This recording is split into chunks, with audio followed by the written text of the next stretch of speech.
How's it going, everybody? Today we're going to be taking a look at the French Berthier MLE M16 long rifle. This was one of the standard infantry rifles for the French army in World War I. They went through 3, and some say even more, infantry rifles. Early war, they started with the Lebel 1886 and all that's variants.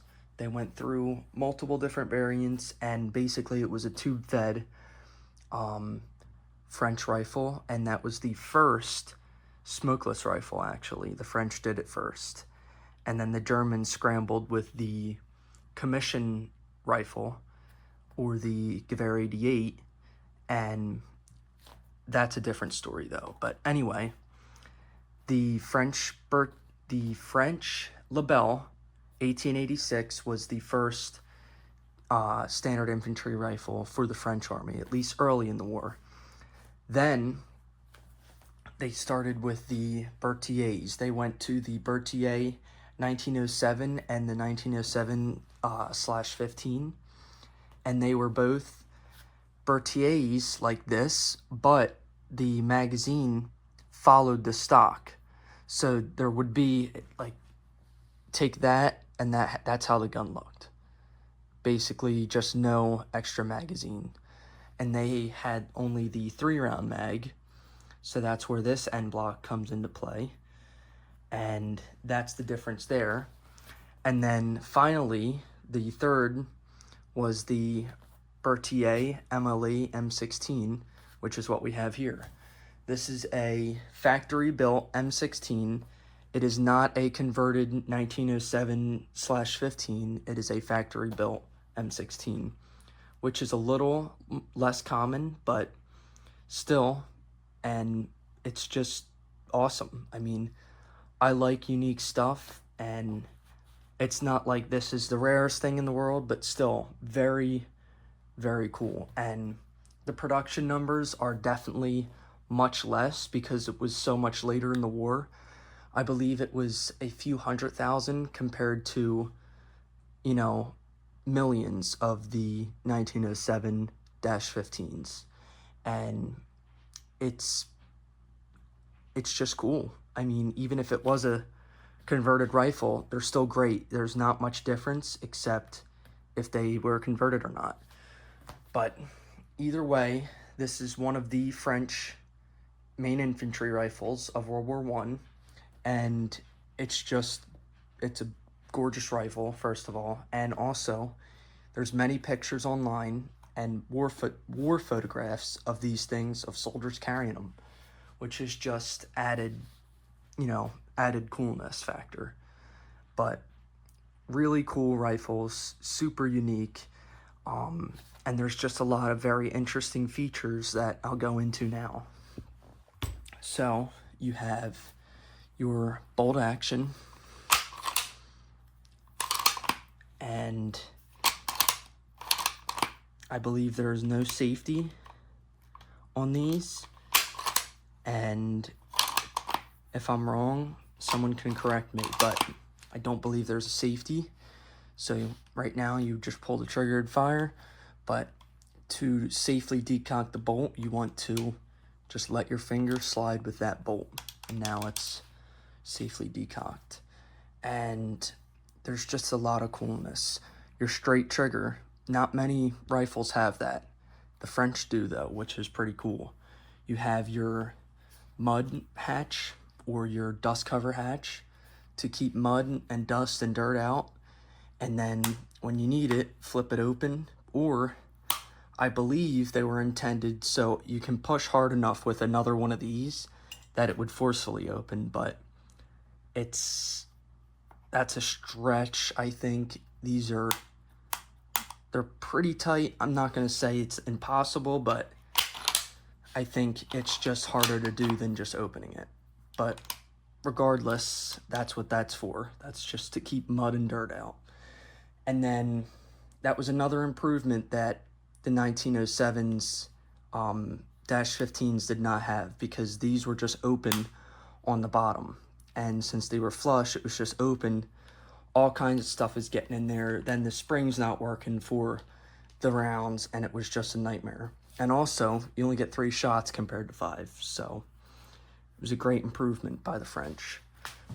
So you go down the rifle, you have a gorgeous dark brown stock, you have a stacking rod, you have your bayonet lug, your enormous thick front sight, which is one of the weirdest things about these rifles. And you have this odd circle thing right here. I believe it was part of the bayonet mounting, but just a cool thing nonetheless.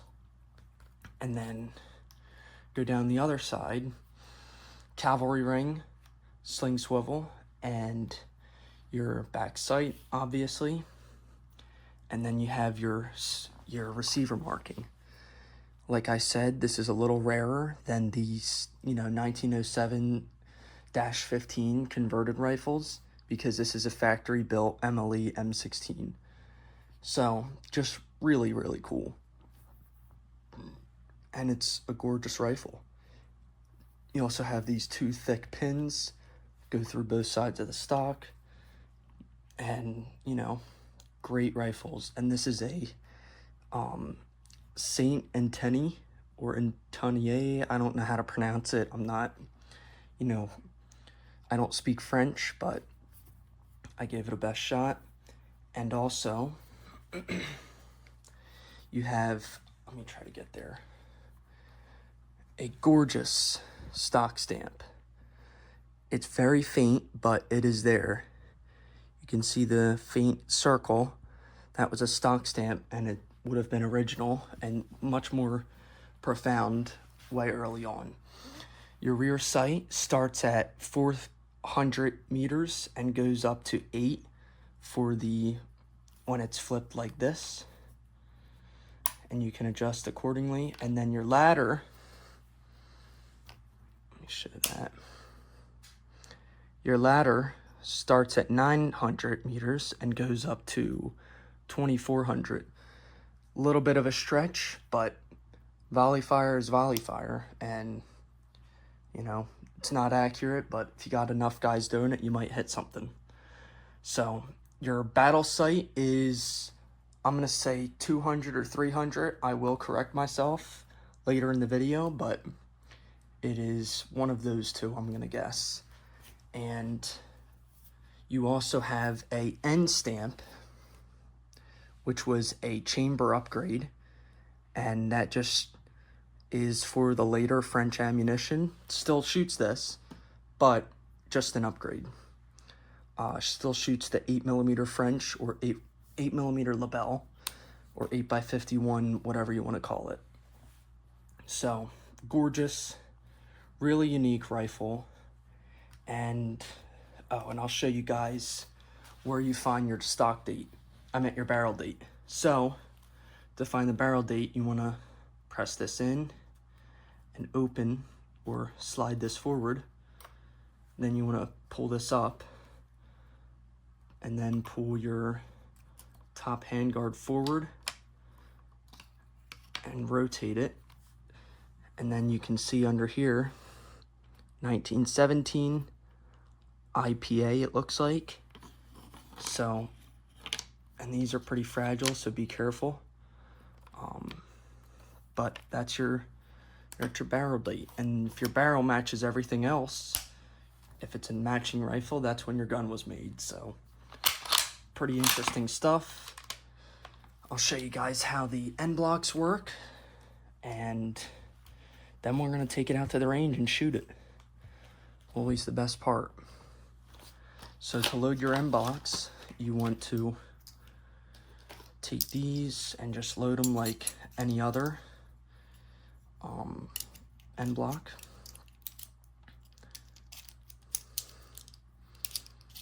So there's your little 3 one.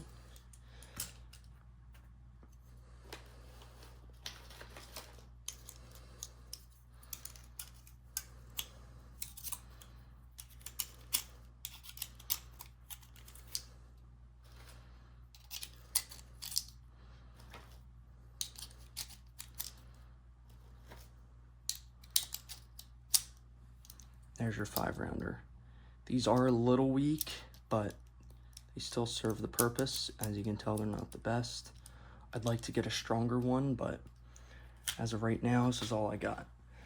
So, to load these, the 3-rounders are sometimes more tricky in the upgraded rifles or the MLE M16 rifles because they're just smaller. But this one seems to be pretty good. And then you'd shove that forward. You can see the bullet would start to move. And to release, just press that little magazine release there, and it comes on out. And then it's a little different for these. You need to hold it because if you see, there are 2 points of contact compared to the one on the Enbloc retainer. And inside, you can see it's going to hit if it doesn't hit both. And I'll tell you the reason for that. So you shove that in, same way. So that's locked in. Then you send a round up. So then to release it, if you just press once, it's still locked. So get back in there. You have to hold it until it comes all the way out, and then you're done. So the reason they did that is because on the non-converted rifles, so the 1907s, the non-upgraded the non-M16 upgraded ones, the difference is, say this is a 3-rounder, right? If you take a look at where these line up when you have 3 in it. So you got 3 in there compared to your 5.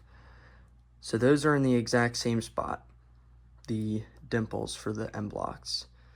That is because if this was a 3-rounder, you could load 3 into this, so you have 2 sticking out. You could load 3, say this is a 3-rounder, so you'd load it in, you'd have 3 in the rifle still, right there following the stock line, and this would be hanging out of the bottom. And that was a very ingenious thing to do because that meant soldiers could pick these up and use them. So even though it wasn't proper and it probably didn't work as well as the 3, it would work. Because look, it's still going to go in. And you just have this bit of empty Enbloc hanging out of the bottom. But I'd rather have, you know, some Enbloc hanging out than no ammo in my gun. So, very smart thing that the French did comparing to switching and creating another issue. It was just a good idea. So now that we're loaded up, let's take it out to the range and let's blast some rounds through it. Here's a sight picture for you guys. This is the battle sight. It is the thickest front sight I think I've ever seen in my life. Here's the sight picture through the adjustable sight. Still ungodly thick. And here it is with the adjustable ladder sight.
thank you guys for watching.